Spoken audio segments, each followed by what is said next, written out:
Mon professeur de management me disait, mais quelle leçon si Mohamed tu dois retenir.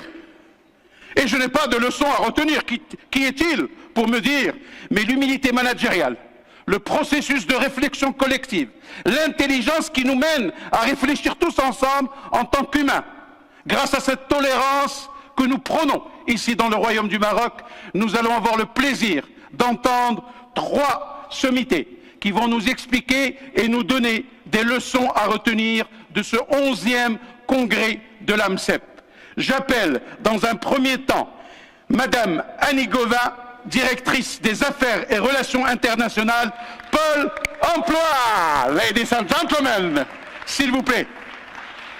Madame Anne Govin, vous avez 10 minutes, 5 secondes et 6 centièmes. C'est parti. Top chrono.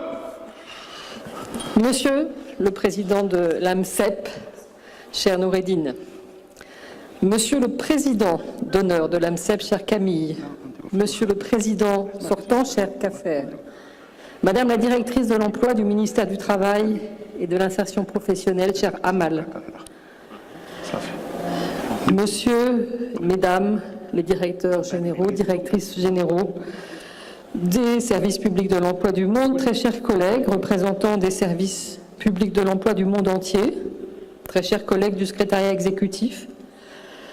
La tâche qui m'a été confiée est toujours très difficile, tirer les leçons de ces 2 jours de congrès mondial en 10 minutes, 15 minutes, 20 minutes. Je vais être longue, vous le savez, j'en ai l'habitude. C'est un exercice qui représente une acrobatie, mais je suis sportive, j'aime danser, vous l'avez vu hier. Vous aimez danser aussi, et donc nous allons faire ça avec le plus de pertinence possible. Je commence par le plus simple, des leçons à tirer de ce congrès mondial, l'évidence. Le travail intense réalisé au cours de ces 2 journées, la grande qualité des contributions dans les sessions plénières, dans les sessions parallèles, l'engagement des contributeurs, l'intérêt des auditeurs, l'intérêt des échanges. Je ne ferai pas de retour sur la totalité des contenus, mais j'en évoquerai quelques-uns. Le sujet que nous avions choisi était un sujet particulièrement pertinent, à la fois actuel, mais aussi prospectif, qui résume largement les challenges, certains des challenges de nos services publics de l'emploi. Il n'y a pas que celui-là, que le nouveau monde du VUCA, que nous a présenté le Ponce Leroy hier, dans lequel nous sommes insérés, nous oblige de relever. Nous sommes très intéressés à ce sujet, vous êtes d'ailleurs encore très nombreux dans la salle. Nous avons eu une preuve en temps réel et par l'évidence de l'intérêt de notre Association mondiale des services publics d'emploi. Les missions de nos services publics de l'emploi regroupés au sein du l'AMCEP sont cruciales. Dans le contexte mondial de l'emploi, des enjeux liés aux compétences, au chômage, au sous-emploi, que nous connaissons tous, nous sommes les premières organisations publiques en front office avec les demandeurs d'emploi et les recruteurs. C'est une immense responsabilité. Notre organisation mondiale doit nous aider pour fournir les meilleurs services, les meilleures organisations dans un contexte en changement permanent. L'enjeu du futur du travail est aujourd'hui autour de nous et devant nous. Il est fondamental. Les demandeurs d'emploi et les recruteurs, nos partenaires avec lesquels nous travaillons au quotidien, nous obligent.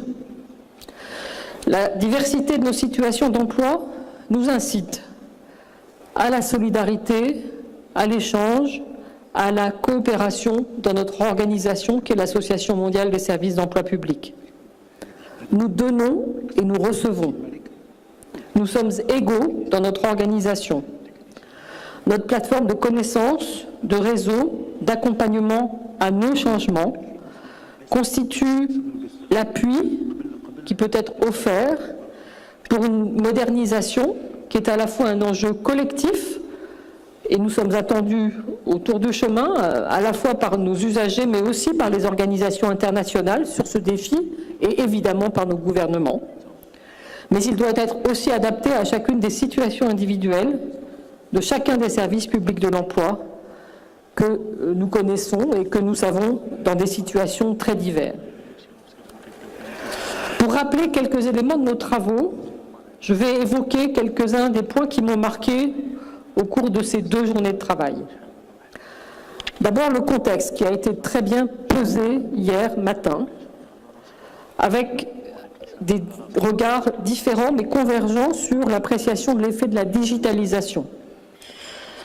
L'enjeu fondamental des réflexions sur l'avenir du travail, que nous connaissons au niveau mondial, mais que nous devons décliner dans chacune de nos organisations, à tel point ceci a des effets sur les situations du marché du travail et les parcours et les trajectoires que doivent avoir nos usagers. On a vraiment besoin de veiller au plus près à ces évolutions dont on sait qu'elles sont très rapides aujourd'hui. Elles s'accélèrent d'ailleurs, cette dynamique. Et donc partager les diagnostics aux différents niveaux qui nous concernent, et les acteurs de l'Organisation internationale du travail nous l'ont rappelé, c'est fondamental. Et partager à plusieurs, nous, services publics de l'emploi, entités publiques, mais également l'ensemble des acteurs qui nous entourent, les partenaires sociaux, les employeurs, ils ont été évoqués, mais les partenaires territoriaux aussi qui sont autour de nous.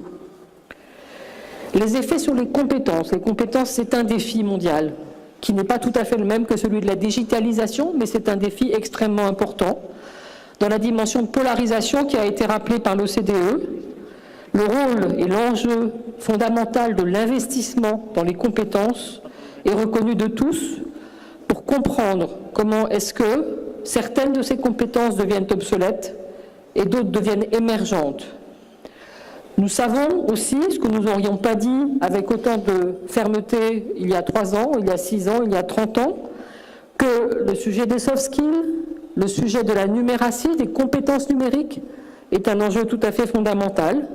Ils doivent à la fois être l'enjeu de nos matchings, mais aussi agir pour que l'engagement de l'ensemble des acteurs, des entreprises du niveau mondial, régional, national, local, appuie à réaliser les conversions. Fons Leroy nous a rappelé également, hier matin, quelques données extrêmement simples sur à la fois les risques et les opportunités que présentait cette période pour nos services publics de l'emploi lorsque l'on travaille sur la question de la digitalisation. Nous devons adapter nos business models. Nous devons transférer nos services et nos organisations vers des démarches qui favorisent à la fois le digital first, mais pas le digital only. Et nous avons intérêt à concevoir nos services, nos innovations, nos potentiels de développement d'une manière différente, d'une manière coopérative. Les méthodologies doivent être intégrées au sein de nos services publics de l'emploi. Ces méthodologies ne doivent pas être extérieures à nos organisations.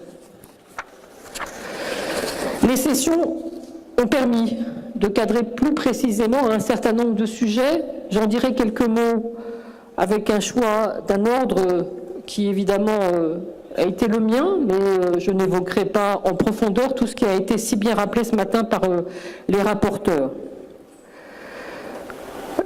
Il y a des contextes évidemment très différents, et je pense qu'on doit toujours, au sein de l'AMCEP, avoir en tête le fait que nous ne sommes pas une moyenne, nous ne sommes pas dans des situations de convergence, nous sommes dans des situations de diversité dans lesquelles l'ensemble des analyses, des synthèses, des exemples doivent nous inspirer à la mesure de nos besoins et de nos responsabilités.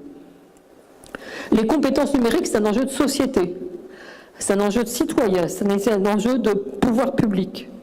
C'est aussi un enjeu crucial pour les services publics de l'emploi, pour les publics, pour la capacité que nous avons à la fois à développer des apprentissages du numérique quand nous accompagnons les demandeurs d'emploi, mais aussi dans lequel nous devons nous préoccuper de ce qu'on appelle la fracture, qui est une fracture complémentaire aux fractures territoriales, sociales, que nous connaissons tous.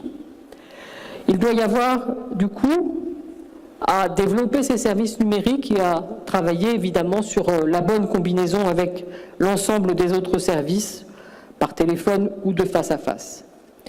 Tous les atouts de l'e-apprentissage pour augmenter l'employabilité, de la mesure de ces effets qu'ils peuvent avoir sur les demandeurs d'emploi, de la combinaison, pour faire en sorte que les demandeurs d'emploi, ceux qui en ont le plus besoin, puissent accéder correctement à cet e-apprentissage est évidemment très important. La modularité, l'accès individuel, au sens où il est une mesure de l'engagement et de la responsabilité des demandeurs d'emploi, ce sont des leviers sur lesquels nous devons évidemment travailler. Les atouts du mix digital et physique a été rappelé. Il a été rappelé aussi pour l'atelier qui a concerné le développement de l'entrepreneuriat, de l'auto-emploi. L'intérêt des recommandations qui ont été émises doivent nous permettre de travailler dans l'enceinte de l'AMCEP et dans l'enceinte de chacun de nos services publics de l'emploi au développement de ce qui correspond à une chance de retour à l'activité, à l'emploi, à un revenu dans beaucoup des zones de notre monde. Tous les pays de toutes les zones du monde sont concernés, avec des singularités évidemment par la question de l'entrepreneuriat et de l'accès par des services digitaux. Les exemples des services numériques ont été cités largement dans l'atelier auquel j'ai participé, que Suzanne a très bien retracé ce matin, avec une multiplicité d'exemples qui portent à la fois sur la stratégie, les trajectoires, les pratiques, des exemples de e-services, de services en ligne, dont les exemples sont extrêmement nombreux. Si nous faisions un catalogue aujourd'hui des e-services, il y aurait, je pense, deux choses qui nous impressionneraient. D'abord, on s'apercevrait, on visibiliserait le fait que le nombre de services, leur diversité, leur adaptabilité, des services, des prestations qui sont offertes aux demandeurs d'emploi, aux employeurs, sont bien plus nombreuses que quand nous évoquions nos services physiques. Nous avons largement développé notre capacité en la matière. Et puis l'autre caractéristique que je trouve aussi très intéressante, c'est une caractéristique de transparence. Je trouve que l'on est beaucoup plus transparent entre services publics de l'emploi lorsqu'on expose entre nous les services digitaux que nous offrons, parce que ce sont des services qui sont accessibles sur des plateformes ouvertes à tous, rapides, fluides, flexibles, personnalisées, accessibles, détériorisées, gratuites, pragmatiques. Ce sont des termes qui ont été assez largement évoqués tout au long de la journée d'hier et ce matin. Différents supports, évidemment, pour cela, les smartphones, le mix physique-digital, je n'y reviendrai pas, mais il est évidemment très important parce que c'est cela qui permet de réfléchir aussi à la qualité de nos services, au meilleur canal pour le meilleur service en fonction des besoins, au moment des parcours des demandeurs d'emploi et des recruteurs. J'avais utilisé cette expression qui est une expression de Jean Bassère, mais je ne résiste pas à la citer à nouveau à l'occasion de la conclusion de l'atelier de l'AMCEP en septembre dernier à Paris. Avec le digital, on va plus vite. Avec le face-à-face, on va plus loin. Et ce plus vite et ce plus loin, c'est ce dont ont besoin, évidemment, nos usagers. Il y a donc à réfléchir de manière collective sur cette coordination, cette appréciation mixte que l'on doit avoir sur les trajectoires, les processus, ce que l'on réalise, comment on évolue, ce que l'on abandonne, ce que l'on crée à nouveau autour de ces processus de création des services digitaux. Les questions de coût, de financement doivent aussi être évoquées. Ils n'ont pas nécessairement été très largement évoqués aujourd'hui et hier, mais c'est toujours une discussion assez difficile aussi entre nos services publics de l'emploi. Je donnerai maintenant quelques éléments de réflexion sur à quoi tout ceci peut servir pour l'AMCEP demain. À la fois pour la région Europe que je représente ici, mais pour chaque région et pour l'AMCEP dans sa totalité, l'ensemble des régions ensemble. Il ne faut pas lâcher le sujet, c'est clair. Je dirais que la digitalisation n'est pas un problème, c'est souvent une solution. Je pense que nous sortirons des 3 prochaines années différemment sur la question de la digitalisation et du rôle des services publics de l'emploi dans ce contexte et des offres digitales de nos services publics de l'emploi que la façon dont on est entré aujourd'hui. Il y a, de ce point de vue-là, à prendre en compte évidemment l'évolution qui va s'inscrire dans nos sociétés, dans nos économies, dans nos propres SPE. Il y a à prendre en compte la considération qui est très importante et que Fons a rappelé un peu hier. Ce peut être une question de performance de nos services d'emploi, mais ce peut être aussi une question de survie. Et c'est sûrement une question de développement pour les services publics de l'emploi qui aujourd'hui sont moins développés que ceux d'autres régions du monde. Donc il ne faut pas perdre une minute sur le sujet de la digitalisation, du rôle des SPE et des services digitaux qui peuvent être offerts. De ce point de vue-là, la stratégie long terme et sa mise en œuvre et sa mise en application au sein de notre organisation, à travers les éléments de diagnostic, d'auto-évaluation, de pistes de progrès, de démarches de bench learning allégées que nous allons instruire, sont évidemment extrêmement importantes. Il y a quelques orientations que nous devrons garder à l'esprit. La première orientation est une orientation extrêmement simple, c'est l'orientation vis-à-vis de nos usagers. Et les usagers, dans nos services publics de l'emploi, ce sont les demandeurs d'emploi, ce sont les employeurs, ce sont également l'ensemble des conseillers dans nos organisations qui délivrent les services. Du point de vue de la digitalisation, c'est un aspect évidemment très important. Deuxième orientation, c'est l'orientation innovation. Être co-créateur, co-designer, avoir un droit à l'erreur, avoir un droit à test, à évaluer et à rendre agiles nos services digitaux, c'est évidemment essentiel. Troisième orientation, la transparence. Nous devons continuer à veiller ensemble sur la connaissance des effets de la digitalisation, de prendre en compte cette connaissance des effets de la digitalisation dans toutes nos organisations. Et il a été noté ce matin que dans les pays les moins développés, on a moins d'informations sur les effets de la digitalisation. Et donc il faut travailler aussi sur ce sujet, échanger, progresser. Il faut, quatrième orientation, se pencher vraiment, ce que l'on a fait un peu à fleur et moucheté au cours de ces 2 jours, sur l'enjeu des big data, de l'intelligence artificielle, des services aux usagers, des demandeurs d'emploi, des employeurs, des conseillers, de l'ensemble des démarches de machine learning, car tout ça doit faire en sorte que nous devons être dans des systèmes d'aide à la décision. Aide à la décision pour l'ensemble des acteurs que je viens de citer. Cinquième orientation, les partenariats. C'est assez classique, mais avec des partenariats un peu nouveaux, car je pense que chacun dans nos services publics de l'emploi et au niveau de l'AMCEP, nous avons à réfléchir sur les partenariats nécessaires. Nous avons évidemment à travailler sur les partenariats dont certains exemples ont été cités hier et aujourd'hui, qui sont les partenariats avec les GAFA, qui sont souvent des partenariats opérationnels. Ils se présentent auprès des services publics de l'emploi, Microsoft, Google, LinkedIn, on en a parlé. Certains d'entre vous sont là aujourd'hui. Quel est le cadre stratégique de la coopération avec les services publics de l'emploi? Comment est-ce que l'ensemble de cette démarche est gagnante pour les intérêts privés et les intérêts publics que nous représentons en tant que service public de l'emploi? Et puis les partenariats, ce sont aussi des partenariats de moyens. Car les partenariats de moyens, ce sont ceux que nous devons obtenir, que nous chercherons à obtenir de manière extrêmement pragmatique auprès des organisations internationales. Nous y avons réfléchi au cours de l'Assemblée générale, nous en reparlerons évidemment avec la présidence de l'AMCEP, l'Union européenne, le BIT, les banques régionales, l'OCDE. Sixième action, sixième orientation, ce que sont les opportunités de tout cela pour la structure que représente l'Association mondiale. Très modestement, je pense que nous devons réfléchir à élaborer des plans d'action, des rendez-vous, des jalons au cours de ces 3 ans pour que chaque région et chaque SPE dans sa diversité puisse avoir un rôle dans cette trajectoire qui nous sépare aujourd'hui et demain de ce que va produire encore la digitalisation dans nos services publics de l'emploi.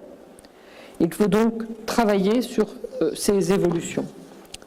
Je termine, ça a été long, hein, mais évidemment, la dernière partie est une partie de remerciement, de fierté. On a parlé ce matin de convivialité interplanétaire. Allons-y, la famille AMCEP est en pleine forme de ce point de vue-là.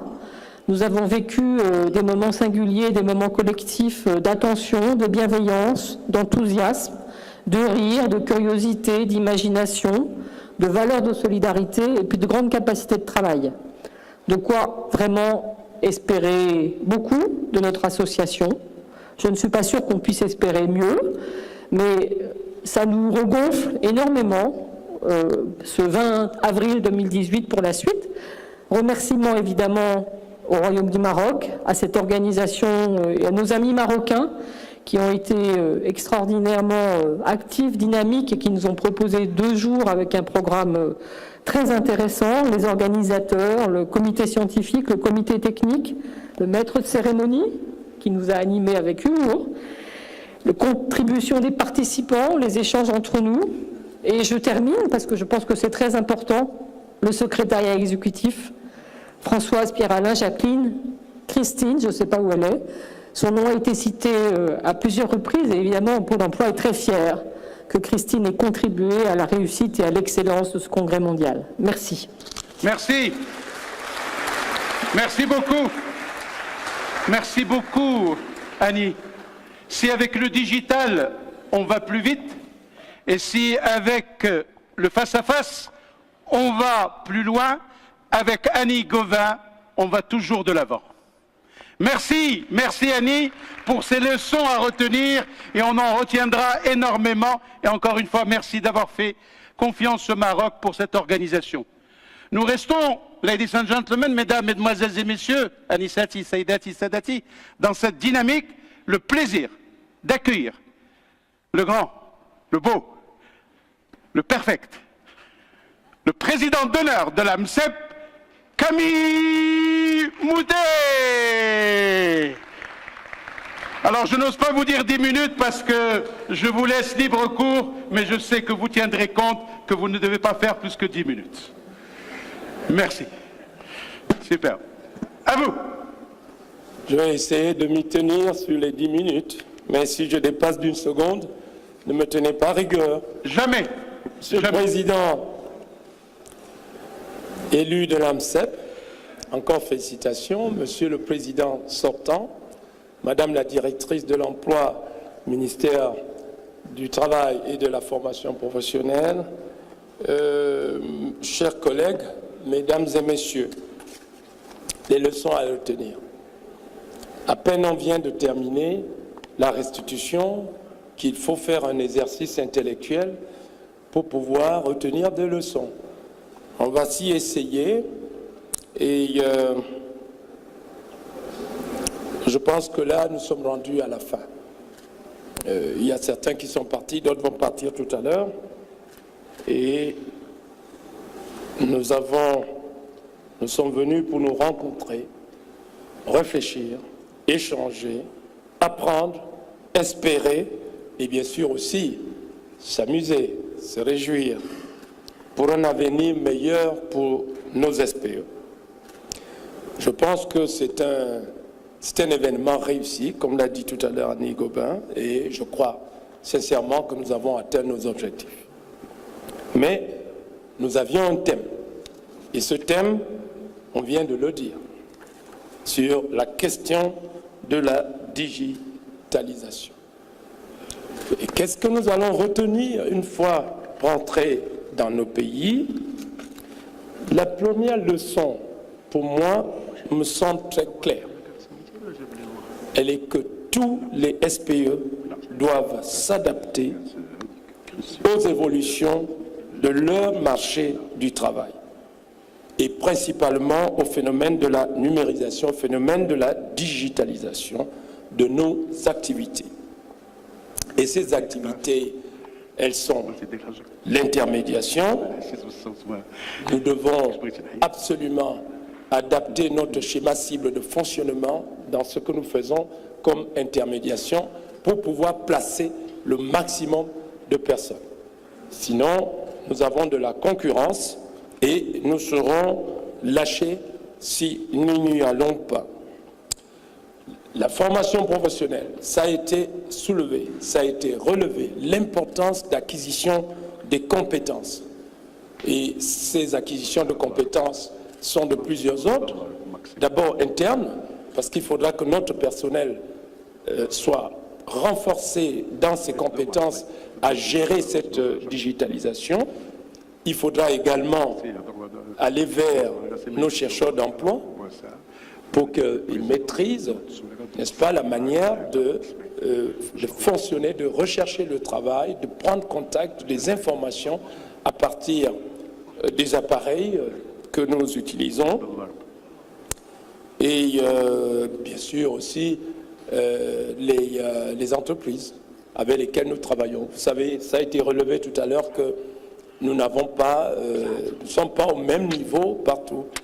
Et même dans les régions les plus évoluées, vous trouvez des chefs d'entreprise, surtout dans les petites et moyennes entreprises, qui sont encore très loin de l'utilisation de ces appareils et d'une connexion qui peut se faire entre cette entreprise-là et le service d'emploi public. On a parlé également dans nos ateliers, c'était une bonne chose, d'introduire la promotion l'appui à la promotion de ceux qui veulent faire des projets, ceux qui font des projets, qui créent leur entreprise. Il est clair que nous allons également réfléchir, trouver les moyens, faire en sorte que ceci se passe également par la digitalisation de nos procédures, la digitalisation des outils que nous mettons à la disposition de ces personnes-là et le renforcement, bien sûr, interne dans ce domaine. Dans ce défi auquel nous nous engageons, j'ai retenu que nos SPE doivent en permanence se réorganiser et qu'ils doivent renforcer leur système de veille sur le marché.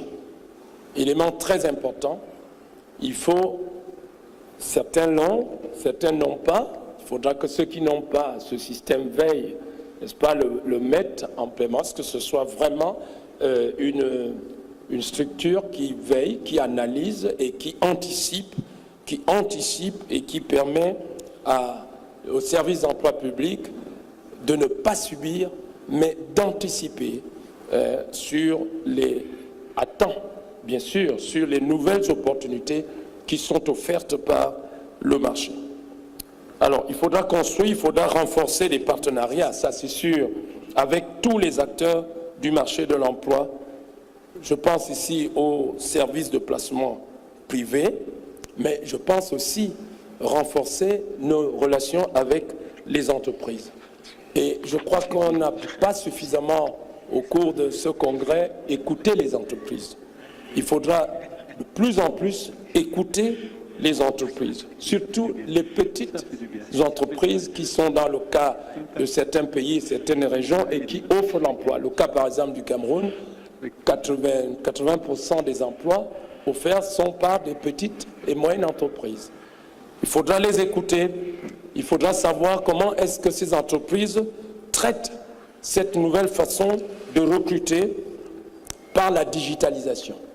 Parce qu'il est clair, on parle beaucoup de digitalisation, c'est très bien. Mais imaginez-vous que dans un marché déséquilibré, où il y a beaucoup de demandeurs d'emploi, et une entreprise lâche une offre de comptable. Quand l'entreprise reçoit 500 à 1000 CV, comment est-ce que cette entreprise procède pour sélectionner, pour faire une shortlist?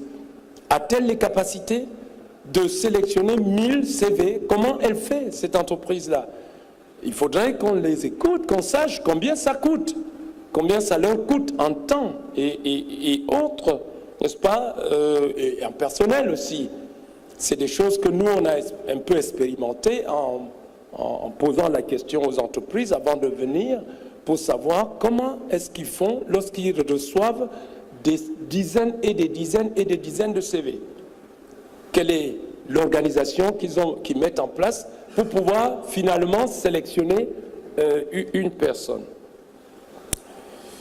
Nous avons aussi retenu que la formation, bien sûr, Annie vient d'en parler, la formation au métier sera une des clés, sera une des clés de la réussite. Si nous voulons réussir dans cette digitalisation, bien sûr, il faudra former notre personnel, former, comme je l'ai dit tout à l'heure. Et bien sûr, les mêmes mots, vous doutez bien, on a suivi les mêmes débats, le mot innover, le mot anticiper, innover, anticiper en permanence, compte tenu des conséquences des changements technologiques sur le rapport avec la perte des emplois. Ceci nous a été dit, c'est quelque chose d'important. C'est vrai que dans certaines régions, ce n'est pas encore le cas, mais dans certaines régions, nous avons le phénomène de la robotisation qui amène des pertes d'emplois. Donc, il faudra également intégrer cela. Ça fait partie toujours de la numérisation, de la digitalisation. J'ai noté aussi qu'il sera très important pour nos SPE de tenir compte du fonctionnement de leur propre marché de l'emploi. L'approche digitale ne peut être appliquée partout de la même manière. Ça vient d'être relevé. Les marchés sont différents. Il faudra qu'on tienne compte de la situation des régions et même la situation de chaque pays en s'engageant dans la digitalisation pour que ceci soit fait de manière intelligente, pour ne pas investir beaucoup d'argent pour des résultats qui seront en définitive très, très faibles. Nous devons aussi retenir que les politiques, c'est un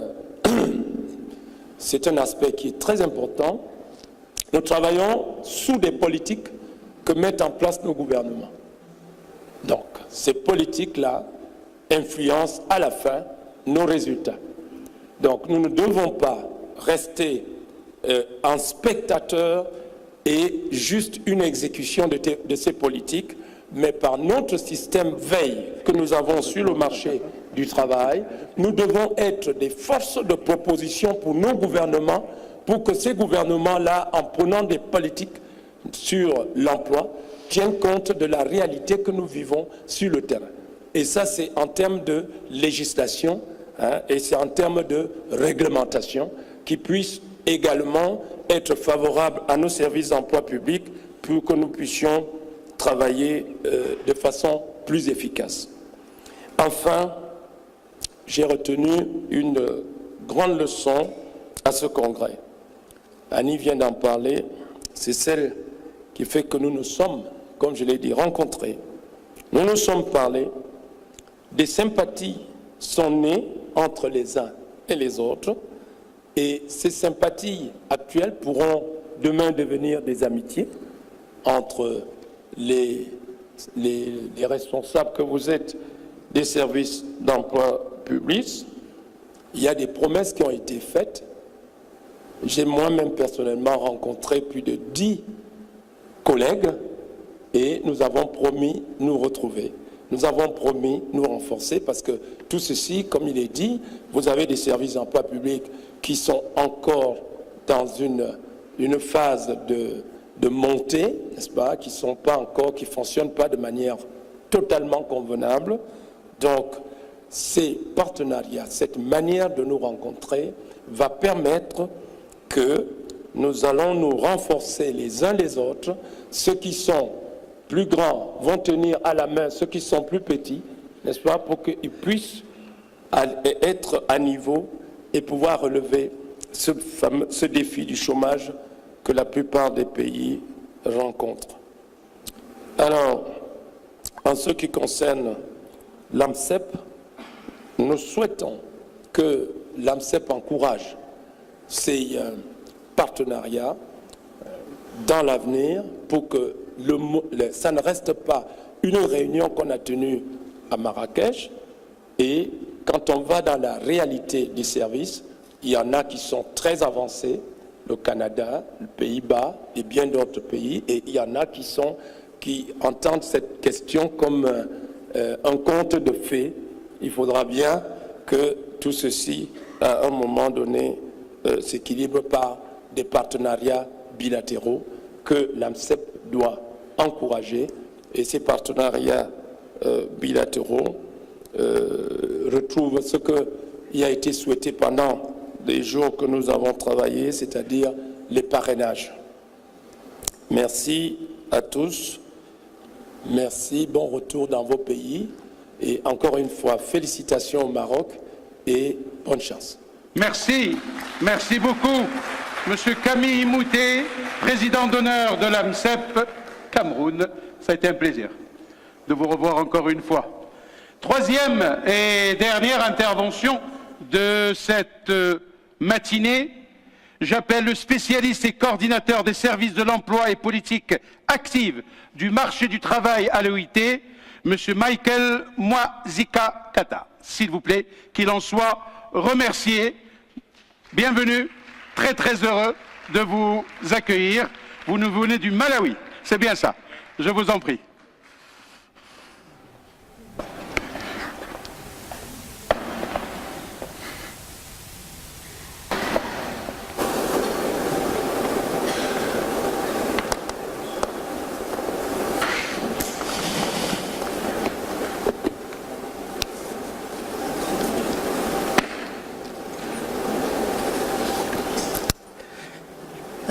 Thank you very much, Master of Ceremony. Merci beaucoup, Monsieur le maître de cérémonie.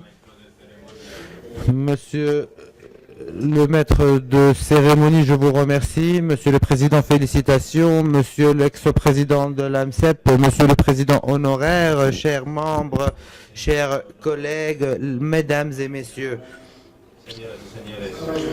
C'est toujours très difficile de faire un discours après deux personnalités distinguées, aussi distinguées que nous avons eues juste à présent. Comme observateur officiel de l'AMCEP de la part de l'OIT, j'ai participé à plusieurs réunions et je sais que lorsque Annie Gauvin va résumer, ça devient très difficile d'ajouter des choses.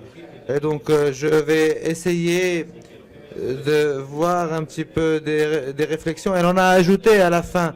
Et donc vous avez ensuite vous avez le président honoraire qui avait aussi autre chose à dire. Je ne sais pas si j'ai quelque chose à ajouter, mais quand même, je vais vous dire quelques-unes des choses auxquelles j'ai pensé. Une chose en termes de consensus, c'est qu'il y avait eu un consensus émergent. La réunion a commencé, a progressé et s'est terminé ce matin avec des résumés. C'est que le monde du travail est en train de changer. Et là, ça ne se discute pas. Il n'y a pas de discussion là-dessus. Et il y a plusieurs facteurs qui ont été discutés de façon intensive hier qui en sont la cause. Et ces facteurs doivent être pris en considération.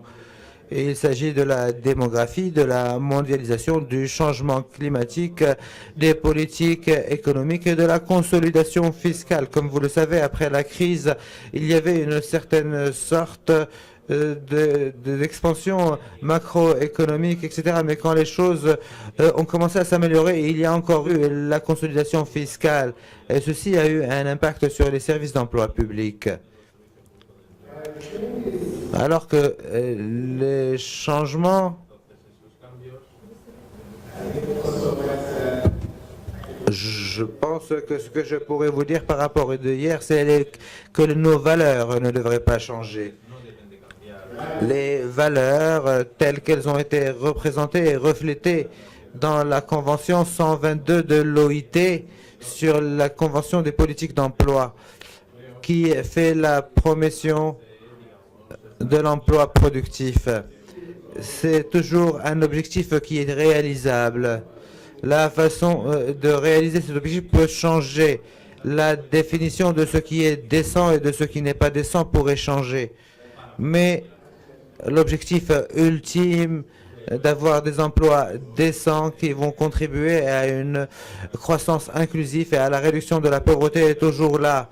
Et donc, même dans le contexte de la digitalisation et dans le contexte du monde du travail qui est en plein de changements, il y a toujours beaucoup de choses auxquelles nous devons contribuer à l'AMCEP et aussi par d'autres acteurs pour arriver à une croissance inclusive et à du travail décent pour tous. Et aussi, une chose auquel j'ai pensé, c'est qu'il y avait un consensus émergent entre les services d'emploi public et les agences privées de l'emploi. Nous savons d'après la Convention 88 des services d'emploi public, qui dit qu'ils doivent agir en tant que coordinateurs, en tant qu'organisateurs du marché du travail, en travaillant à la fois avec les organisations privées et non gouvernementales pour s'assurer que le marché du travail est organisé d'une manière à ce que ce soit convenable pour tous. Et donc, l'AMCEP a cette responsabilité de s'assurer que malgré tous ces changements, cet objectif reste réalisable. Et donc, si on ne se prépare pas, nous pourrons échouer et nous ne pourrons pas contribuer à la réalisation de cet objectif et aussi les objectifs de développement durable, en particulier l'objectif numéro 8. Et là, je voudrais parler de ce que Falls a dit hier, qu'il faut avoir une vision, il faut être compréhensif, il faut être compréhensible et il faut être agile, VUCA. Donc l'adaptation est importante et elle contribue à la réalisation des objectifs. Et encore une fois, j'ai entendu très attentivement le président d'honneur lorsqu'il a parlé des politiques de l'emploi. J'avais aussi ce point. L'AMCEP fait partie du cadre politique de l'emploi. Je pense que nous devrions commencer de là. Ce n'est pas une association séparée. Nous ne sommes pas juste là en train de recevoir des politiques, mais nous faisons partie du cadre politique. Nous devons nous imposer. Faisant partie de ce cadre politique, oui, nous sommes là pour mettre en œuvre la plupart des politiques, mais nous sommes aussi là pour informer des développements des politiques au plus haut niveau, au niveau sectoriel et au niveau macroéconomique. Et donc, je pense que c'est la responsabilité de l'AMCEP d'être au courant et d'être consciente que c'est leur devoir d'informer les politiques à très haut niveau et de leur faire des propositions. Et ensuite, la technologie peut vraiment être quelque chose qui nous permette d'améliorer tout cela. C'est quelque chose qui va nous permettre de contribuer en fournissant des informations et des expériences et en pouvant les évaluer. Mais pour faire cela, l'AMCEP doit démontrer ses valeurs. Nous entendons souvent parler de l'efficacité et de l'efficience, deux concepts qui sont très intéressants, mais ne sont pas très faciles à réaliser en même temps. Faire plus avec moins, c'est une belle expression, mais qu'est-ce que cela veut dire? Cela veut dire que l'AMCEP doit démontrer sa valeur. Et la façon de démontrer sa valeur, c'est d'être en mesure de quantifier ce que nous fournissons. Je pense que ceci est aussi une des raisons clés que lorsque nous parlons de bonnes pratiques, de bons exemples, nous devons voir au-delà des processus, mais nous devons nous intéresser sur les impacts ou les résultats ultimes que nous voulons réaliser. La digitalisation nous donne à la fois des opportunités et nous met face à des défis. Je ne peux pas ajouter autre chose à ce qui a été dit auparavant. Ce qui est important, c'est d'essayer de maximiser les opportunités et minimiser les impacts négatifs. Et comme Camille l'a dit, nous devons nous intéresser au contexte. La question, encore une fois, est-ce que l'AMCEP peut être en mesure d'utiliser la technologie au sein de ses services, comme cela est fait par les agences privées de l'emploi? La réponse est probablement oui. La question est peut-être que cela pourrait être encore plus encouragé s'il y avait des partenariats. Et nous avons eu des exemples hier. Et encore une fois, pour répéter, il faut faire plus avec moins. Le contexte est très important. Je pense que ceci a déjà été dit tout d'abord par Suzanne ce matin, par Annie Gauvin et aussi par Camille. Dans le processus, les objectifs de développement, que ce soit ceux de l'agriculture ou de l'industrie ou du secteur tertiaire, chaque pays essaie de s'évaluer pendant ce processus. Mais aujourd'hui, nous sommes en train de parler de digitalisation dans les pays émergents et en voie de développement.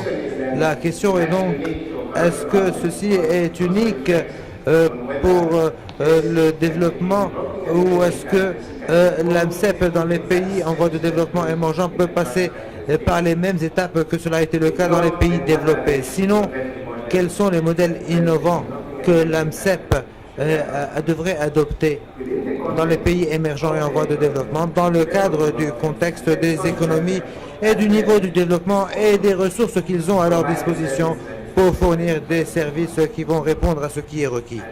Je pense que c'est une question clé et l'OIT est vraiment engagée pour trouver ce qui fonctionne et dans quel contexte. Et donc nous sommes prêts à collaborer dans ce domaine.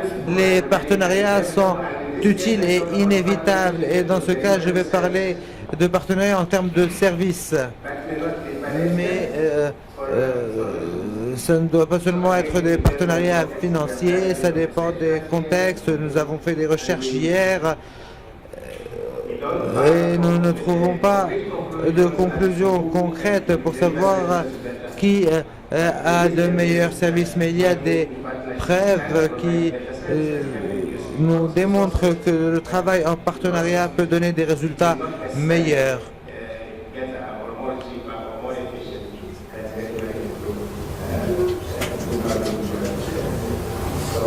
Donc ce qui est important, c'est d'assurer que les deux options pourraient être explorées selon le contexte et de s'assurer de maximiser ce qui vous donne plus de valeur. De façon ultime, c'est la volonté politique et c'est aussi un choix politique qui est pris au niveau des politiques de l'emploi, au niveau politique et aussi si les États décident de décentraliser, de centraliser, d'augmenter les fonds, d'avoir plus de partenariats. Et encore une fois, la question est comment est-ce que les directeurs généraux des services de l'emploi, comment est-ce que l'AMCEP peut aider à influencer ces choix politiques? Je pense que c'est la question clé, c'est entre les mains des directeurs généraux pour influencer les politiques au niveau central, au niveau régional et au niveau international. Merci beaucoup. Thank you au président, c'est Nordin Ben Khalil. Sous vos applaudissements, Monsieur le Président de l'AMCEP 2018-2021.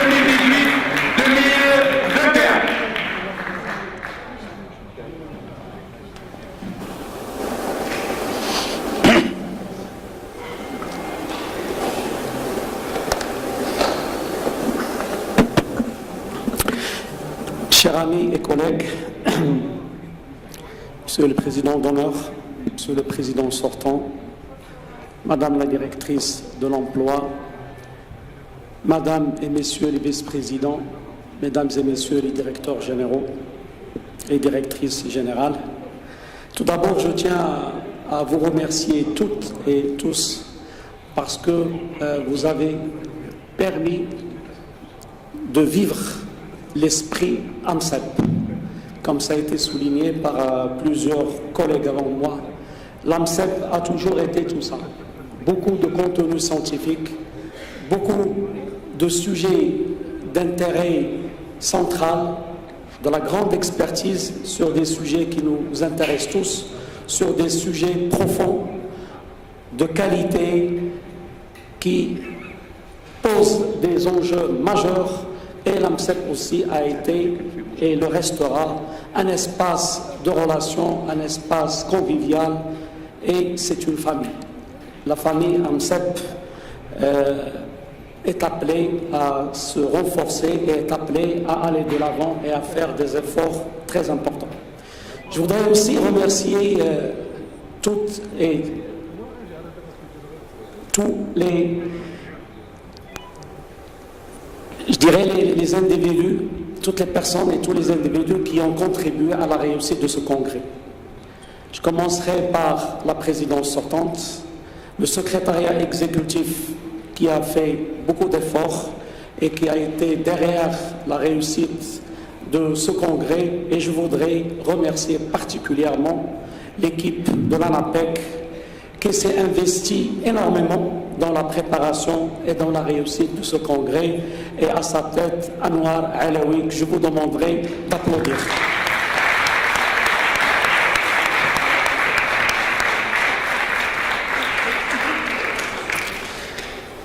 Il est le coordonnateur de l'équipe, et je voudrais aussi remercier toutes les personnes, toutes les femmes et tous les hommes de l'ANAPEC qui ont contribué activement à cette réussite. Ce congrès a été une grande réussite de par plusieurs aspects, comme ça a été souligné. Premièrement, par le niveau très relevé des participants. On a eu l'honneur d'avoir parmi nous le président du conseil d'administration de l'OIT. Je crois que c'est la première fois qu'il assiste à un congrès de l'AMCEP.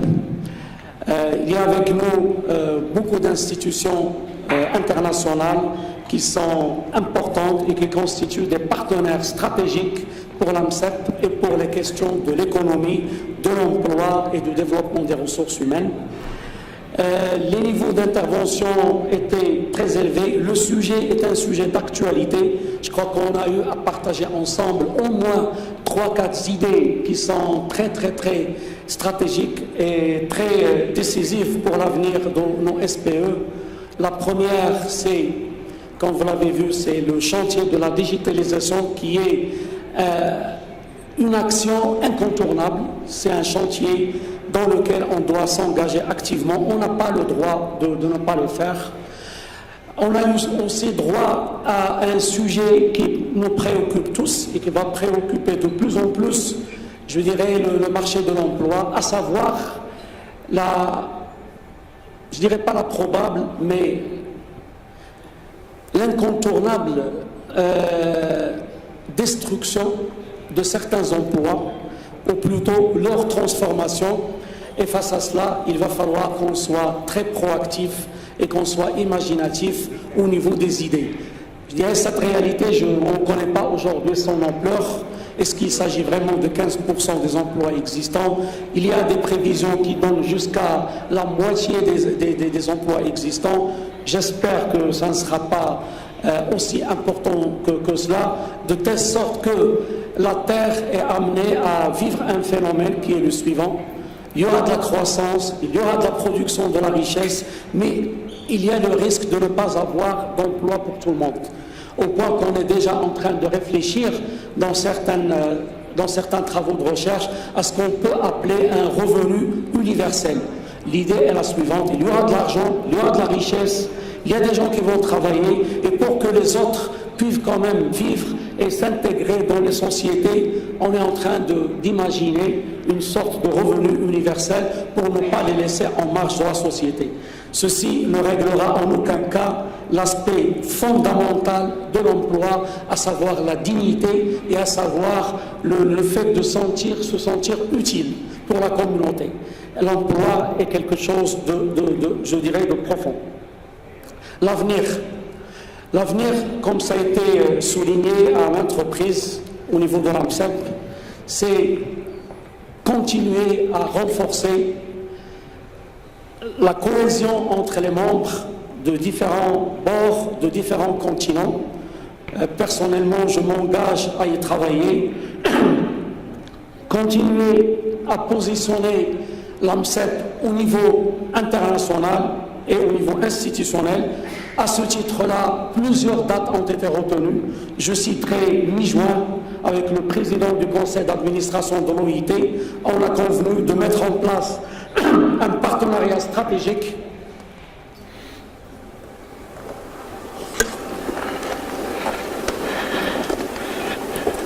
Une autre date, c'est celle de décembre prochain, pour une réunion avec le conseil d'administration de PES Networking et pour voir dans quelle mesure cet espace continuera à s'intégrer et à s'engager activement au niveau de l'AMCEP. Et puis d'autres dates aussi ont été retenues pour un partenariat partenariat avec d'autres organisations similaires à PES Networking, et je fais allusion à la CEP, au RAPS. Je dirais il y a de la richesse, il y a de la complémentarité. On doit être positionné stratégiquement et institutionnellement au niveau de tout cela.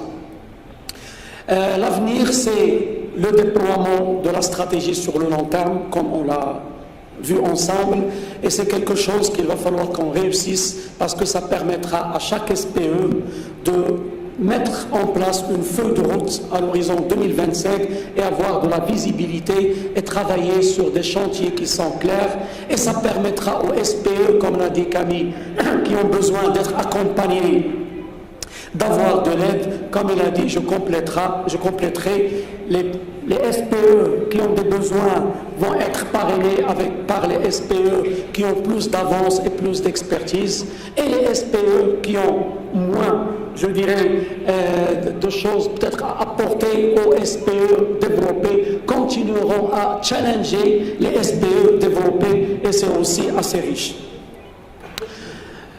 On travaillera sur beaucoup d'aspects, type diversification des sources de financement, parce que c'est le nerf de la guerre.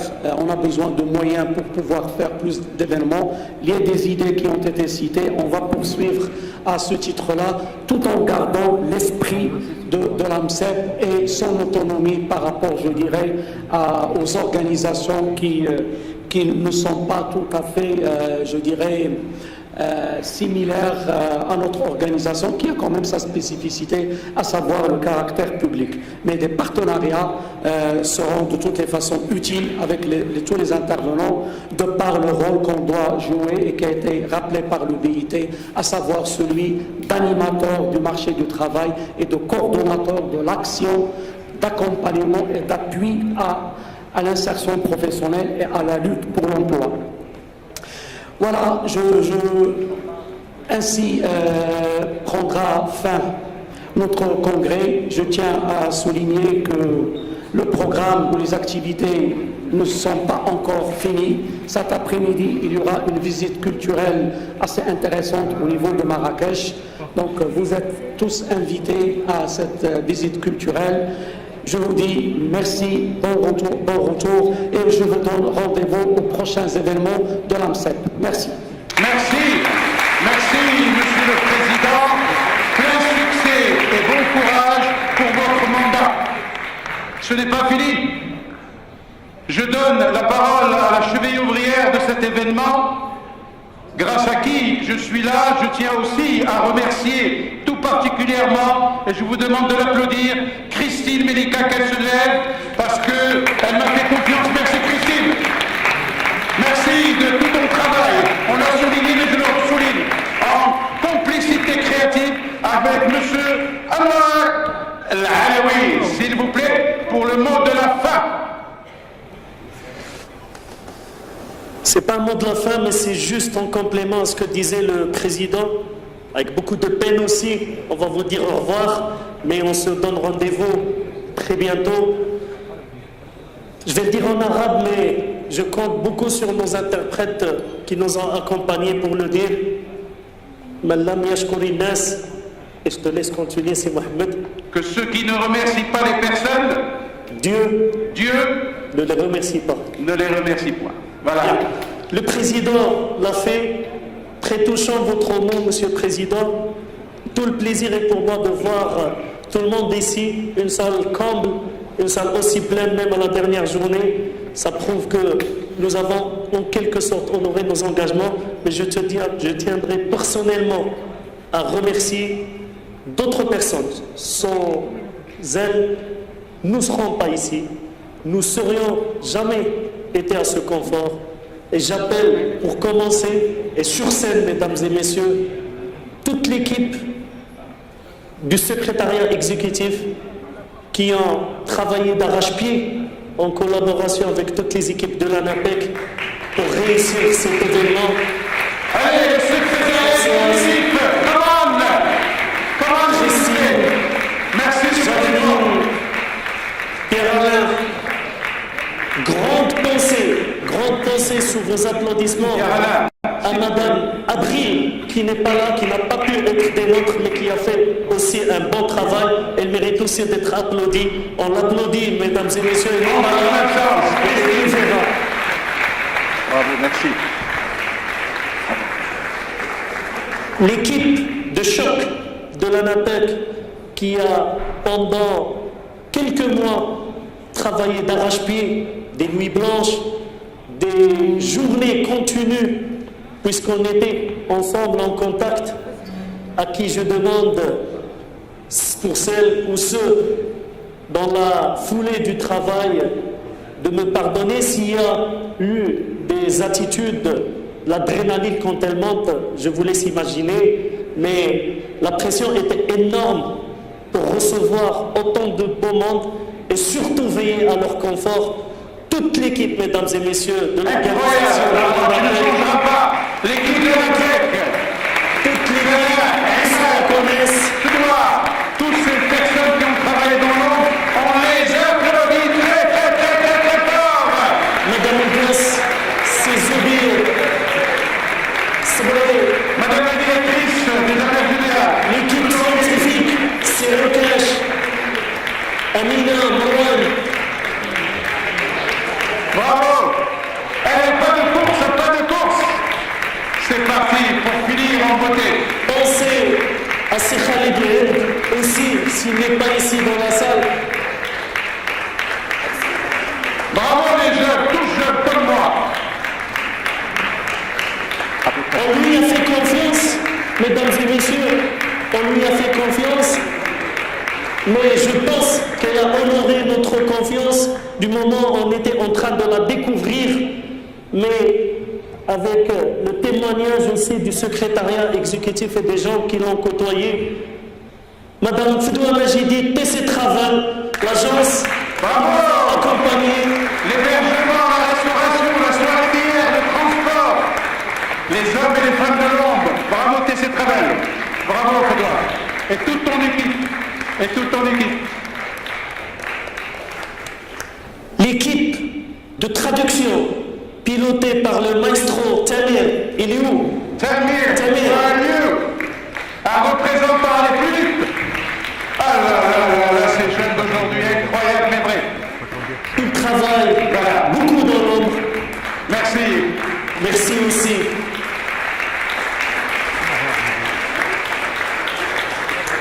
Je ne serais pas complet. Sans eux, nous n'aurions jamais eu ce beau décor, cette bonne scénographie, cette belle mise en scène. Toute l'équipe de Andal Design d'abord pour commencer, et avec le maestro Andal, qui, on ne le voit pas, mais tout le décor est là et a été fait. Je ne sais pas si Andal est parmi nous à la salle. Non, il dort parce qu'il veille la nuit.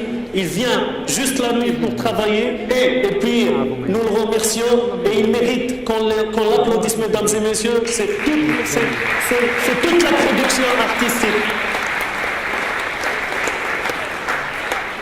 Le grand, et je dis bien le grand, Youssef Bouchard, avec toutes ses équipes.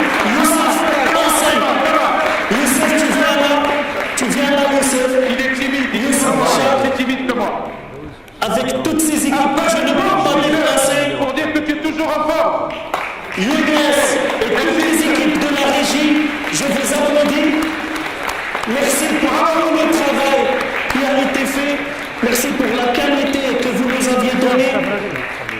Grand maestro Simon Sti. Oh yeah! Merci Lorraine. Vous êtes Laurent, mais vous êtes Lorraine. Super. Merci à tous nos hôtesses qui nous ont accompagnés, nos agents de sécurité, tout le staff de l'hôtel qui nous ont facilité la tâche. À leur tête, le grand Thomas Grégory, que je remercie infiniment pour l'accompagnement, Simswab aussi, qui nous a promis des choses, qui nous a donné aussi d'autres, à toute l'équipe de la restauration. Grande pensée aussi, ils ne sont pas présents parce qu'ils sont dans les coulisses en train de préparer tous les départs. L'équipe de la direction régionale de Marrakech, avec à leur tête Sirks Baoui, le directeur régional, qui qui n'ont ménagé aucun effort pour nous accompagner, pour réussir cet événement. Leur hospitalité, leur accueil était remarquable. C'est bon à moi. Je demanderai d'abord au président et au président d'honneur et au président sortant de monter sur scène S'il vous plaît. pour prendre une photo souvenir avec toutes ces équipes qui le méritent.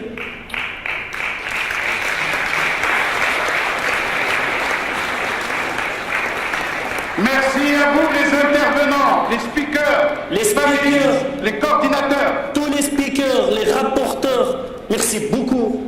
Et on vous donne rendez-vous très très bientôt parce que le programme est dense, il est très complet. Le président a donné un avant-goût, mais au milieu, mes présidents. Voilà, super. Et maintenant, si Anwar Afini me le permet, Et je vous donne rendez-vous très vite, ensemble, Inch'Allah, je ne sais où, mais c'est sûr, vous allez nous manquer. mesdames, mesdemoiselles et messieurs, pour finir en beauté, je vous demande de me rejoindre pour une photo famille Amset. S'il vous plaît, follow me please, for take a nice picture for the future, Inch'Allah. Come on, everybody! Everybody, merci. Merci, vous retenez un petit peu, ça c'est une photo. Après vous revenez, on va faire une belle photo. Revenez, allez un peu plus vite les jeunes. Lorraine aussi. Voilà, 2 fois, je me suis rattrapé, comme je pouvais. S'il vous plaît, oui, bien sûr. Vous savez, ça va.